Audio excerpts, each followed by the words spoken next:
Hello group, how you doing tonight? It's me, Joe. Hey, happy Wednesday. So I hope your day has been going great, and I hope if you're in the Midwest like I am, I hope you're able to shovel out and that you're able to get out and about today, but you're also that you stay safe during the storm that we just had. So anyway, yeah, it took a little bit of plowing and shoveling this morning, but we got out and it was good. Had my heroes as I showed on the picture on there, so that's great. And then Troy and I went and worked a farm show today. He is always so gracious enough to let me come and sell my books at the farm show. So not a lot of people today because of the weather, but the show is 2 more days, so we should have a lot better interactions tomorrow and Friday as well. So wanted to guys talk to you tonight about how do you get your customers? Where do you go to get your leads? And I was doing some research today on the brevetgroup.com. They had 21 different ways to get your clients, but I want to just talk about 5 of them that really I can relate to, maybe a little bit better than some of the other ones. But the number one thing that they said was 92% of all client interactions happen over the phone. Isn't that wild? I would have never thought that. I would have thought that for sure that it would be face-to-face networking, but that's what they said. They said it still happens over the phone. 92% still happens over the phone. So pick up those phone, people, and get it done, because that's where people want to meet you. And you know that the best time to call people, the best time to cold call people is between 4 and 5 o'clock in the afternoon. They're tired, they don't want to really work anymore, or they've just finished up with what they had to do. And so, yeah, they're more apt to take your phone call, but the best time to call is between 4 and 5 in the afternoon. So remember that when you're out there cold calling and you're trying to get to the right person. Also remember, it's going to take 8 cold calls to get a lead. So remember that as well. 8 cold calls to get 1 lead. But that 1 lead could turn into a big sale. So remember, just keep going after those cold calls. I know it's hard to pick up the phone sometimes. I know it's hard, but we have to do it. And we should hold each other accountable. You know, I'm all about accountability.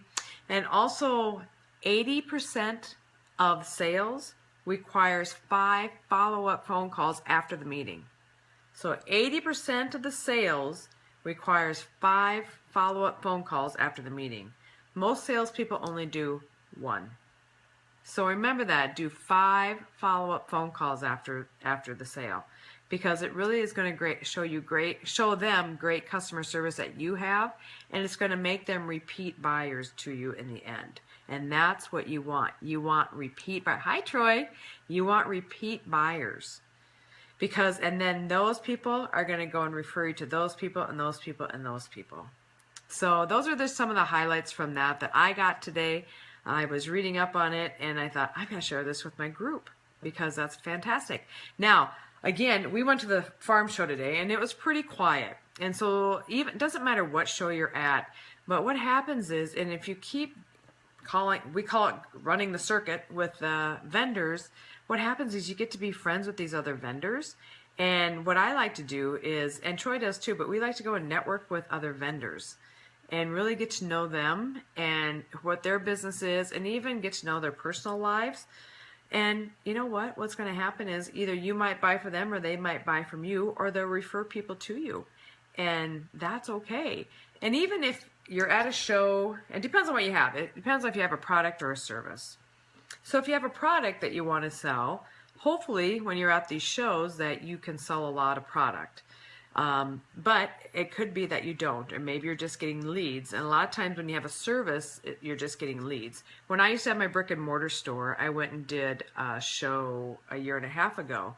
And I had a few sales. It wasn't anything great. But I had a lot of people come to my store afterwards because we were handing out business cards like crazy. And, you know, people would stop in the booth and I would just hand them a business card, or Troy would hand them a business card, and then just talk with them. Just ask them how their day is. Tell them, like we said the other night, you know, say, hey, nice outfit you have on today. A lady walked by the booth today and I absolutely loved her jacket. And I go, oh my gosh, I just have to tell you, I love your jacket. I want one like it. And she was so flattered even though she walked away, she came back and talked to me some more. So you just have to do whatever you can to get really comfortable talking to people. Even if they're just walking by, you can say hi, or hey, like your shoes.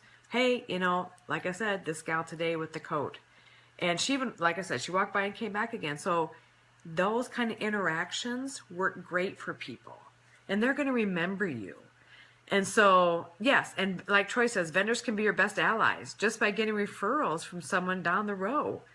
And we walked today. We walked up and down the rows quite a bit because, first of all, it was slow. But secondly, it's always a good thing to do too. So first of all, you know who your competition is there. But secondly, you get to know the different vendors. Hand out your card. Pick up cards. Talk to the different vendors. Because like Troy says, they can be your best ally. So that's what I have tonight, folks. It's been a long day. Gotten up, shoveling. And then been at the show all day, and we've been running all night. So it's going to keep this short tonight. I just want to appreciate you. Thank you so much for coming on. Thank you so much for your words of wisdom always. Thank you for your words of wisdom in the group. Look forward to sharing more insight with you. I will post a picture to the group of the booth and how it looks. And if you're in the area, come on down to the farm show. All right? You guys have a great night. As I always say, go forth and be great, and you are stronger than what you give yourself credit for. And if you're interested, go to my website, johausman.com. How's that for you? There's a free ebook on there for you, Secrets to Realizing Your Dreams. So there you go. Have a great night. We'll talk to you tomorrow.